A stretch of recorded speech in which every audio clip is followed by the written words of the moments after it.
All right, so as you already know, what we're doing next, we're gonna set this Cummins in this frame, and we're gonna get this frame up off the ground. So it's pretty straightforward for the most part.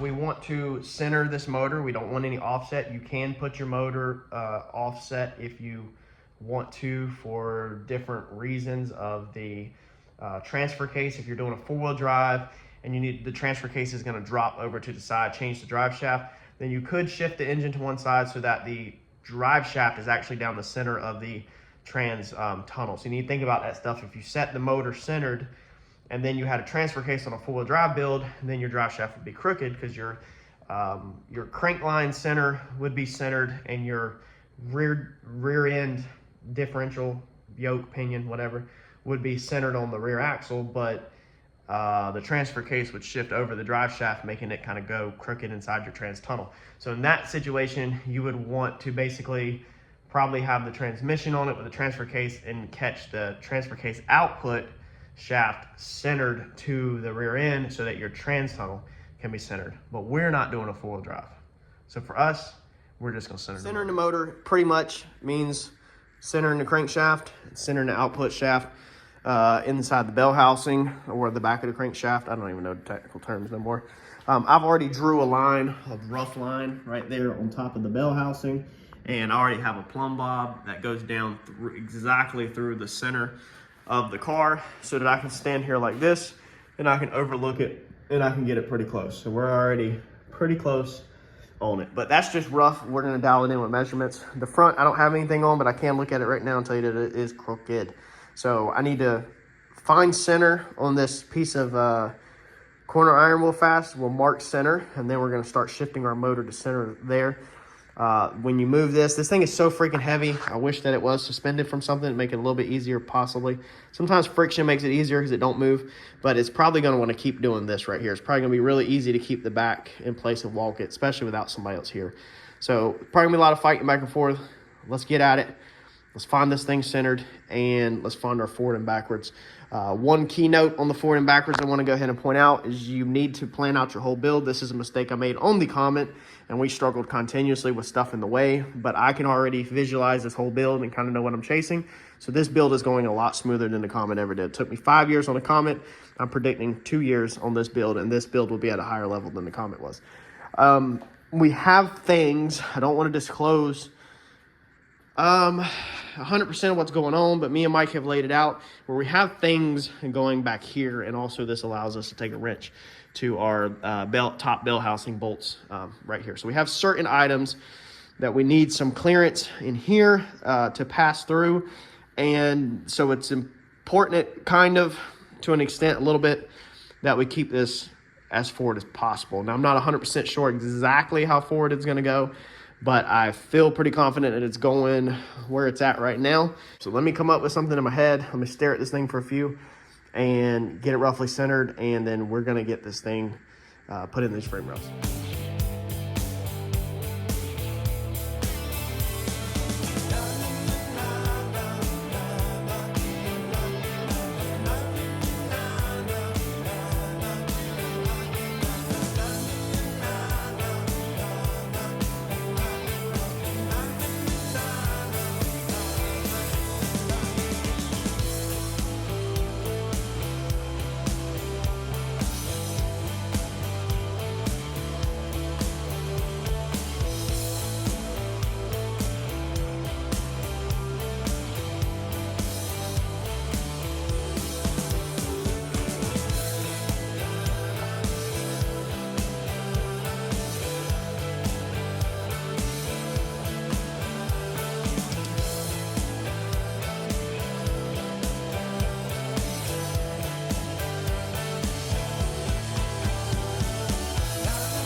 All right, so got it centered, really close, within an eighth.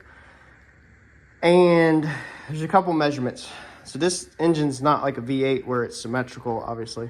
It tends to look like it's more heavy to that side. However, we did a crank center line. So I obviously measure your overall distance, split it in half, draw a line with a C through it. That's gonna be your crank center line. So we're pretty much in the crank center line. The rear of the vehicle, double check a couple things on yours, find center. So on mine, I split these two pieces right here, drew that line, and then double check that line off of the inside of the mount right here, okay? So that line is literally perfect symmetrically for these mounts. All these mounts are not homemade, they are manufactured. So you can buy these mounts for the Cummins 4BT, I can't ever say that. And they're obviously like machine made or whatever, so they're literally the same. I think the fronts are off by 1/16, the heavy 16th. So, I mean, that's perfectly fine. Again, we have center of the vehicle, and we can look down our string, and we're like, you know, pretty much dead on the line right there. As you can see, it's swinging. If you get inside the vehicle, you can also check, which I went in there, you can also check your plumb bob to the crank line center, look at it. That should pretty much be dead on. And then our other measurement is our plumb bob to the frame rail. So let's see if I can do this one-handed. So we go in here, and we are 2 1/4. 2 1/4 on that one. And we come over here. We're also 2 1/4 on that one. So the back is centered in the frame. The front crank line is the center in the frame. And then, excuse me, we do one more. Go from here to angle to the point of our corner irons, and be 7 inches off of that. Point of our engine mount to this one. We're missing an 8, it looks like. Okay, but I just told you that I measured these mounts, and these mounts are off 1/16 to an 1/8. So I think that's where the best spot is, because like I said, I have divided this. This is flush in the frame rails. Remember when we did this, we made it very important that we flush that, found center, come off of our line, and the camera always makes everything look funky if I'm not careful. We're nailing our center right there. So we're nailing our center of our crankshaft. So I think that's freaking close. You ain't gotta be more perfect than that, man. Your mind would explode if you knew how I set the engine in the Comet, and it's literally a drag car and it goes perfectly straight. I think I was doing videos when I set that, dude. That was crazy. I literally took a engine lift, suspended the engine in the air, and while it was swinging, it was moving around. I was making measurements left and right, and I was tacking bars to engine mounts while it was swinging, and literally free-handed it. If you caught the video where we did the shock hats using the engine lift, and we had the shock hat suspended in the Comet, and we were just wiggling it around, tacking bars and retacking bars and retacking bars. That's how I hung the motor in the Comet and literally got at I mean, that thing is on the money. But this right here saved me hours and hours and hours. So that's what I love about this build, is I'm getting to show y'all things that I didn't get to show you in the Comet series when we built that car, and things that's gonna save your life. So it's important for me to get this thing in here centered now while it's on the ground, because the concrete can support all the weight in the world, and I can go ahead and weld it in, and pretty much, and then that way it don't have to be moved. If anything, it has to be moved a 16th or an 8th if I want to, which I can easily shim when we go to do the final mounts. We can basically triangulate these mounts to come off of here and come straight down, and they should be solid at that point. And then the back, I'm thinking I'm just gonna go bar up to them mounts with maybe a bolt or something. So let me brainstorm, figure that out, and I'll show you.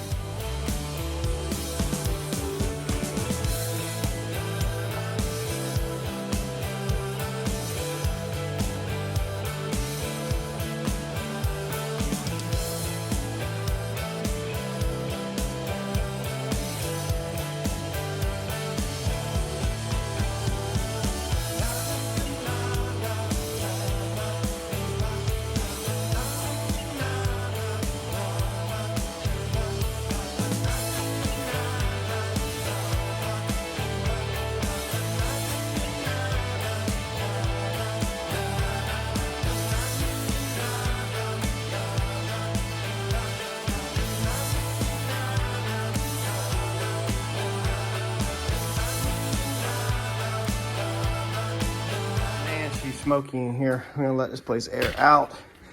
Oh man. Let that AC out the door for a minute. All right, so we got this thing fabbed up. The back is pretty straightforward. Now I didn't want to weld the living crap out of it because I have to cut these off, so I didn't really want to weld on the inside. I just basically got around the tops, so around that way, and then pretty much just around the front on this because I can't see from the bottom and really don't want to cut it off. Put a super long bolt through it that we had just as a safety. So if this weld breaks, that bolt will jam itself in on the top since I can't get it. But this, I have about 60% welded on the bottom. Same thing to the other side, stuck a long bolt through it for safety because I just got the front probably 30-40%, and again 60% on the bottom of this side. So that's a downward pressure. I'm not worried about that at all.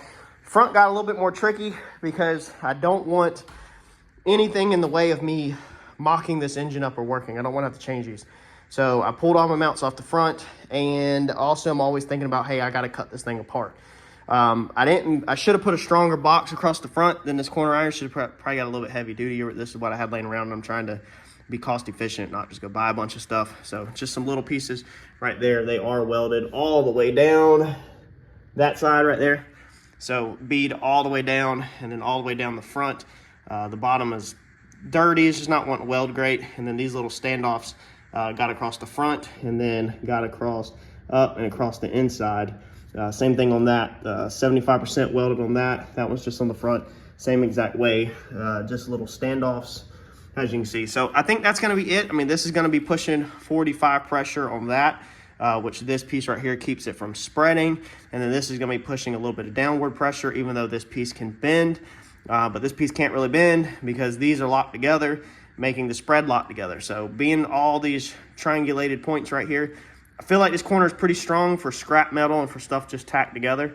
And I feel like we're gonna be fine. See if these hold, and if we can get this thing just a little bit up off the ground and clear the blocks out from underneath it.